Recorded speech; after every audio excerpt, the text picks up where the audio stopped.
सौतेली बहनें रंगापुर नाम के गांव में शालिनी नाम की एक औरत रहा करती थी। उसे दो बेटियां थी। एक का नाम था शिवानी और दूसरी का सुहानी। शिवानी जब छोटी थी तब उसकी माँ गुजर गई थी, जिसके कारण उसके पिता रघु ने दूसरी शादी कर ली। मगर उनका भी कुछ सालों में बीमारी की वजह से देहांत हो गया और इसी वजह से शिवानी के मन में उसकी माँ और बहन के प्रति प्रेम उत्पन्न नहीं हो पाया। शिवानी और सुहानी में हमेशा झगड़ा हुआ करता था। दोनों भी बहनें एक दूसरे से कभी प्यार से बात नहीं करती थी। शालिनी ये सब देख बड़ी चिंता में रहा करती थी। ऐसे ही एक दिन शिवानी सुहानी, चलो आ जाओ, खाना खा लो। हाँ माँ आई। हाँ माँ, मैं भी आई।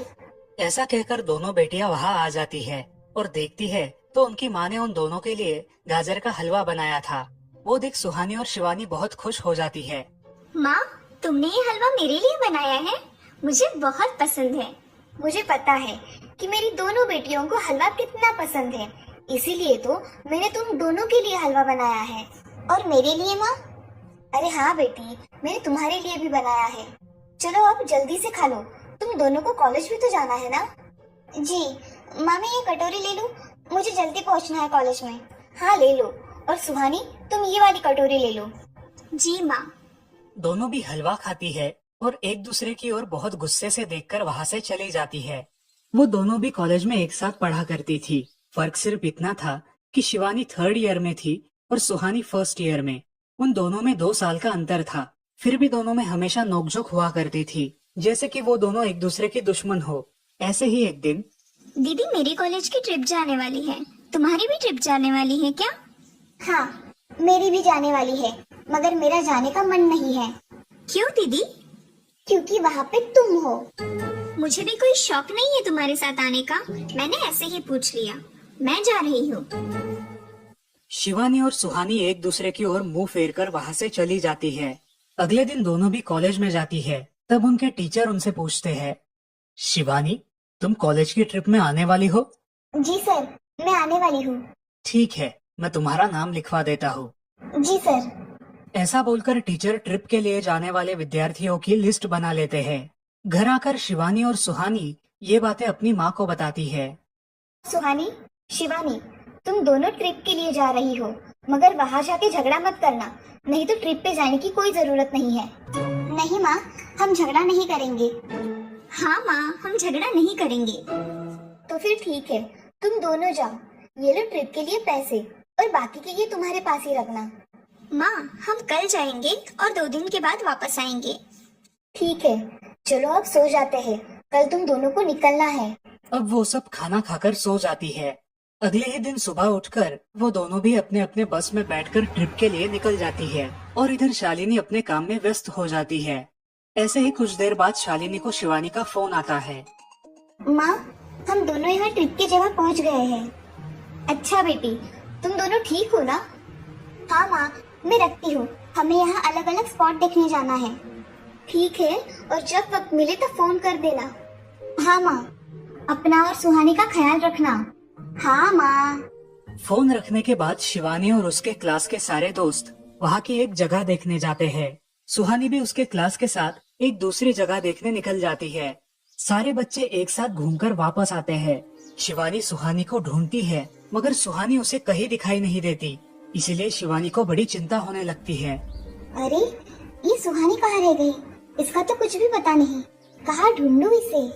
तभी शिवानी को सुहानी दिखाई देती है और उसके जान में जान आ जाती है। सुहानी, कहाँ गई थी तुम? मुझे कितनी चिंता लग गई थी तुम्हारी। अरे, मैं यहाँ ही थी मेरी सहेलियों के साथ, मुझे कुछ नहीं हुआ। ऐसा बोलकर सुहानी वहाँ से चली जाती है। दूसरे दिन सब लड़के लड़कियाँ जल्दी उठकर अपनी तैयारी कर लेते हैं और पहाड़ पर जाने के लिए निकलते हैं। वो सब आज थोड़ा घूमकर शाम तक निकलने वाले थे। सब विद्यार्थी एक हिल स्टेशन देखने चले जाते हैं। शाम होने तक उस पहाड़ी का मजा उठाते हैं, लेकिन सुहानी बिना किसी को बताए उस पहाड़ी के एक अनजान हिस्से में चली जाती है। वहाँ का मनमोहक दृश्य देखते देखते गलती से उसका पैर फिसल जाता है और वो वहाँ से नीचे गिर जाती है। शाम हो जाने के कारण सभी विद्यार्थी वहाँ से निकलने लगते हैं और यहाँ सुहानी एक पेड़ के सहारे उस पहाड़ी की चोटी पर लटकी रहती है। शिवानी सभी विद्यार्थियों में अपनी बहन को ढूंढती है। लेकिन वो उसे कहीं नहीं मिलती। सुहानी को ढूंढते ढूंढते शिवानी वापस उसी पहाड़ी के पास आती है और उसे आवाज लगाती है। सुहानी, सुहानी कहाँ हो तुम? दीदी मैं यहाँ हूँ, बचाओ मुझे, मैं यहाँ हूँ। सुहानी की आवाज की ओर जाते ही उसे पता चलता है कि सुहानी पहाड़ी पर लटकी है। यह सब देखकर शिवानी बहुत घबरा जाती है। शिवानी अपनी पूरी ताकत लगाकर उसे ऊपर खींच लेती है। तुम यहाँ क्यों आई थी? अगर तुम्हें कुछ हो जाता तो मैं क्या करती? माँ को क्या जवाब देती? दीदी मेरा पैर फिसल कर मैं वहाँ गिर गई। मैंने बहुत आवाज दी मगर मेरी आवाज किसी ने नहीं सुनी। तुम ढूंढती हुई आई और मुझे बचा लिया। तुम दुनिया की बेस्ट दीदी हो। हाँ सुहानी, चलो अब घर जाने के लिए देर हो जाएगी, बस निकल जाएगी। सुहानी को ऊपर खींचते वक्त शिवानी के हाथ पर बहुत सारे जख्म हो गए थे, इसीलिए सुहानी अपनी ओढ़नी फाड़कर उसके हाथ पे बांध देती है और अब वो दोनों बस के पास चले जाते हैं। क्या हुआ है शिवानी, हाथ से खून बह रहा है तुम्हारे? कुछ नहीं सर, मैं वहाँ पे गिर गई थी, अब मैं ठीक हूँ। टीचर और सारे छात्र गाड़ी में बैठकर घर जाने के लिए निकलते हैं। घर आने के बाद शिवानी सारी हकीकत अपनी माँ को बताती है और वो सब सुनकर माँ दोनों को गले लगाकर रोने लगती है। तुम दोनों एक दूसरे के साथ होते हो इसीलिए मुझे कोई टेंशन नहीं रहता, मगर मेरी बच्चियों खुद का भी ख्याल रखा करो।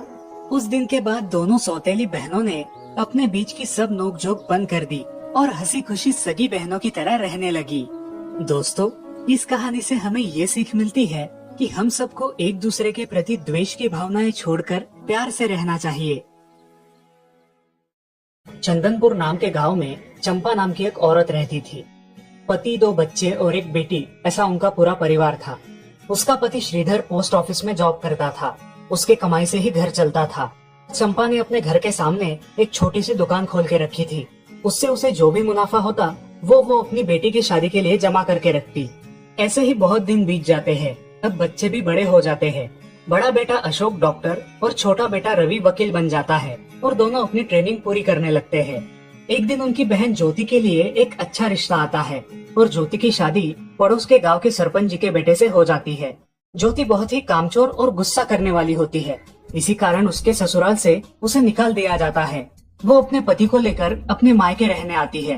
अब चंपा का जमाई दुकान चलाता है और चंपा और ज्योति आराम से वहाँ रहती है। अरे ज्योति, जरा अपने कामचोर पति को कुछ काम करना क्यों नहीं सिखाती हो? कुछ काम का नहीं है वो। अरे हाँ माँ, उनके पिताजी ने तो उन्हें ही घर से निकाल दिया और हमारे माथे मर दिया। जाने दो, पति है। माँ और बेटी इसी तरह तानेबाजी करती रहती। अब बड़े बेटे अशोक की शादी उन्हीं के गांव के एक लड़की से करा दी गई, लेकिन उस लड़की से भी चंपा बहुत काम करवाती और वो बेचारी सासू माँ का आदर करके सब काम चुपचाप करती थी। एक दिन वो काम करके थक गई और एक जगह पर बैठ गई। ए कामचोर कमला, इतना सारा काम पड़ा है घर में, क्या वो तुम्हारा बाप आके करेगा? चलो उठ, काम कर। हाँ हाँ माँ जी, करती हूँ। ऐसा कह के कमला अपने काम पर लग जाती है और सारा काम खत्म कर देती है। चंपा अपने बेटे अशोक से घर आने के बाद चुगलियां किया करती थी। अशोक घर आकर कमला को बहुत भला बुरा कहता और कभी कभी तो उस पर हाथ भी उठाया करता था। ये सब रवि देखा करता था और रवि को बहुत बुरा लगता था। अशोक मारने आता तो रवि बीच में पड़ जाता और माँ बाप को डांटता था और वही झगड़ा खत्म हो जाता था। ऐसा बहुत दिन चलता रहा। रवि को रंजना नाम की एक लड़की बहुत पसंद थी, जो कि एक न्यूज रिपोर्टर थी। क्या तुम मुझसे शादी करोगी? मुझे तुम बहुत पसंद हो। हाँ, मगर रवि, तुम्हारे घर में तुम्हारी माँ का बर्ताव मुझे बिल्कुल पसंद नहीं है, इसीलिए पहले तुम इसका कोई हल निकालो। अरे रंजना, मैं हूँ ना तुम्हारे साथ, तुम्हें टेंशन की क्या बात है? मगर रवि, तुम भी अगर मुझे मारने पीटने लगे तो मैं तुम्हें कोर्ट में खींचूंगी। अरे हाँ बिल्कुल, वो तो तुम्हारा अधिकार है। अगले दिन रवि अपने घर में रंजना के बारे में बताता है। रवि की माँ चंपा उसे साफ मना कर देती है। रवि, तुम्हें कुछ समझ आता है या नहीं? अपनी बिरादरी की लड़की से शादी करो बेटा। इस घर में ये आखिरी शादी है और मेरे भी कुछ अरमान है बेटा। अजय, आप कुछ कहते क्यों नहीं? हाँ बेटा, तुम्हारी माँ सही कह रही है, तुम इसकी बात मान जाओ बेटा। नहीं पापा, मैं शादी करूंगा तो सिर्फ रंजना से, वरना मैं शादी नहीं करूंगा। सब चुप हो जाते हैं। अगले दिन रवि मंदिर से शादी करके घर आता है। सब अचरज से रवि की ओर देखते हैं और चुपचाप अपने कमरे में चले जाते हैं। कमला उन दोनों का स्वागत करती है और वो दोनों अपने कमरे में जाते हैं। कैसे लगा मेरा घर? अच्छा है, मगर सब मिलजुल के रहे तो और भी अच्छा होगा। रंजना, तुम्हें मेरी माँ को सबक सिखाना होगा, तभी घर के सारे सदस्य ठीक हो जाएंगे। ठीक है रवि, जैसा तुम चाहो। अगले दिन रंजना अपने घर के मंदिर में पूजा करने जाती है। तभी रुको, मेरे भगवान के मंदिर में तुम मत आओ, जाओ यहाँ से। ये कहकर सास रंजना को वहाँ से भगा देती है और घर के किसी भी काम को करने से मना कर देती है। तब क्या माँ जी, आज से मैं इस घर की बहू हूँ। इस घर पे मेरा भी उतना ही अधिकार है जितना कि आपका। क्या बोल क्या रही हो? निकल जाओ मेरे घर से। खबरदार अगर हाथ भी लगाया तो। पता है ना, मैं न्यूज रिपोर्टर हूँ। रातों रात खबर छाप दूंगी और कोर्ट के चक्कर लगेंगे वो अलग, समझिए आप। सास चुपचाप देखने लगी और उसकी बेटी और ससुर भी देखते ही रह गए। रंजना ने कमला से कहा, दीदी, मुझे आपसे काम है, आप मेरे कमरे में आइए। और हाँ, आज से खाना ज्योति दीदी आप बनाएंगी। अरे माँ, तुम कुछ बोल क्यों नहीं रही हो? ये मुझे काम करने को बोल रही है। अजय सुनते हो? चलो मेरी मदद करो। हाँ आता हूँ। ज्योति किचन का काम करने चली गई और सास बाहर का काम करने लगी। रंजना कमला को लेकर अपने कमरे में गई और उससे कहा, कमला दीदी, आप कुछ कहते क्यों नहीं? आप चुपचाप सह लेती हो, उसका ये नतीजा है। अब देखो दीदी कैसे काम कर रही है। आप कुछ काम करती थी क्या शादी के पहले? नहीं रंजना, मगर अब घर से ही अपना खुद का कुछ व्यवसाय शुरू करने का सोच रही हूँ। बहुत अच्छे दीदी, अब आप किसी से मत डरिए, हम हैं आपके साथ। सच में किसी के साथ होने का कितना महत्व होता है। अब उसकी सासू माँ ही घर के सारे काम करने लगी थी और ज्योति को काम करवाने की वजह से ज्योति भी अपने ससुराल जाने की सोच रही थी। अजी, यहाँ तो काम वाली से भी ज्यादा बुरी हालत हमारी हो गई है। चलो हम हमारे घर चलते हैं, सब है हमारे यहाँ। अरे रे, आप कहाँ चली? अभी भी काम बाकी है। ज्योति का पति रंजना से धन्यवाद कहता है और ज्योति को लेकर अपने घर चला जाता है। अब सासू माँ एक दिन पूरा काम करके इतना थक जाती है कि उसके बदन में बहुत दर्द होने लगता है। तब दोनों बहू सास के पास चली आती है और एक बहू सास के पैर दबाती है तो दूसरी बहू सर दबाती है। सासू माँ उठकर रोने लगती है। मुझे माफ कर दो मेरी बेटियों, अब से कभी ये गलती नहीं होगी। सास को उसके किए पर पछतावा होता है और ये देखकर घर के सभी सदस्य बहुत खुश हो जाते हैं। रवि और रंजना भी बहुत खुश होते हैं। वाह बहू, जो आज तक नहीं हुआ वो तुमने करके दिखाया। बहू हो तो ऐसी। रंजना अपने बर्ताव के बदले माफी मांगती है और अब सब लोग खुशी खुशी रहने लगते हैं। तो दोस्तों, इस कहानी से हमें ये सीख मिलती है कि हम सब मिलके परिवार बनता है और हम सब परिवार का महत्वपूर्ण अंग होते हैं। परिवार के काम मिल बांट कर करना ये हमारी वैयक्तिक जिम्मेदारी है।